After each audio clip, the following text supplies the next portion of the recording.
সিলেটের ভোলাগঞ্জের ধলাই নদের বুক থেকে লুট হওয়া সাদা পাথর ফিরছে যথাস্থানে। সাজানো গোছানো হচ্ছে আগের মতো করে। এতে পূর্ণরূপে ফিরতে শুরু করেছে সাদা পাথরের রাজ্য ভোলাগঞ্জ।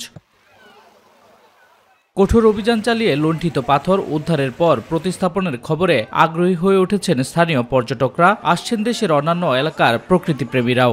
যেহেতু মানুষের ধাক্কা খাইছে, সোশ্যাল মিডিয়ায় দেখছে যে সাদা পাথর উধাও হয়ে গেছে।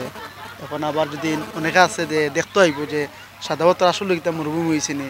আমরা মনে করছি কি হয়তো পাথর নাই, তার বাদেও আমরা আসলাম। পর্যটকরা বেশি বেশি করে আসবে, প্রাকৃতিক সৌন্দর্যটা দেখবে, আমরা সেটাই চাই। গত 5 আগস্টের পর এক বছরেই কয়েকশো কোটি টাকার পাথর লুটের কারণে মরুভূমিতে পরিণত হয় সাদা পাথর খ্যাত ভোলাগঞ্জ। এমন লুটপাটের চিত্র গণমাধ্যমে প্রকাশের পর ক্ষোভ প্রকাশ করেন পুরো দেশের মানুষ। এরপরই শুরু হয় লুট হওয়া পাথর উদ্ধার আর প্রতিস্থাপন। তবে প্রকৃতি সৌন্দর্য ফিরে পেতে কিছুটা সময় লাগলেও নতুন রূপে খুশি ঘুরতে আসা পর্যটকরা। মোটামুটি অনেক সুন্দর, অনেক ভালো আছে, পাথর অনেক আছে। পাথরগুলো আবার আগের মতন পরিপূর্ণভাবে আগের জায়গায় বসাই দিলে আমাদের কাছে আরো সুন্দর লাগবে। নেচারটা অনেক সুন্দর, পানিগুলো অনেক ঠান্ডা, এখানে ফ্যামিলি টাইম স্পেন্ড করতে অনেক ভালো লাগে। ইউএসএ থেকে আইসি, এখানে আসে অনেক ভালো লাগতেছে। সবাই খুব এনজয় করছে, আমরাও এনজয় করছি। আমরা অলরেডি নিজের চোখে দেখছি যে 2-3টা বোট এনে পাথর দিতেছে, আবার ফিরাই দিতেছে। গত 24 আগস্ট থেকে প্রতিদিন 5 শতাধিক শ্রমিক কাজ করছে পাথর উদ্ধার আর প্রতিস্থাপনে।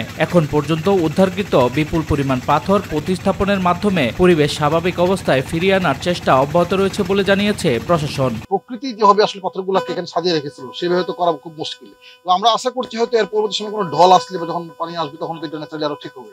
বাট বিফোর দ্যাট আসলে এটা কিন্তু খুব বলা মুশকিল যে আসলে যেভাবে ছিল প্রকৃতি যে বিছিয়ে রাখছিল সেভাবে বিছানো সম্ভব না। তারপরে কিন্তু আমাদের এখানে পরিবেশবিদ রয়েছেন, তারা পরামর্শ দিচ্ছেন এবং তাদের সাথে সমন্বয় করে কিন্তু কাজগুলো হচ্ছে। প্রশাসনের তথ্য অনুযায়ী এখন পর্যন্ত 26 লাখ ঘনফুট পাথর উদ্ধার ও জব্দ করা হয়েছে। এর মধ্যে প্রায় 6.5 লক্ষ ঘনফুট পাথর স্থানীয়রা স্বেচ্ছায় জমা দিয়েছেন, আর বাকি 19 লাখ ঘনফুটেরও বেশি পাথর যৌথ বাহিনীর অভিযানে জব্দ করা হয়েছে। শামস তাবরিজ উচ্ছ্বাস, মাই টিভি নিউজ ডেস্ক।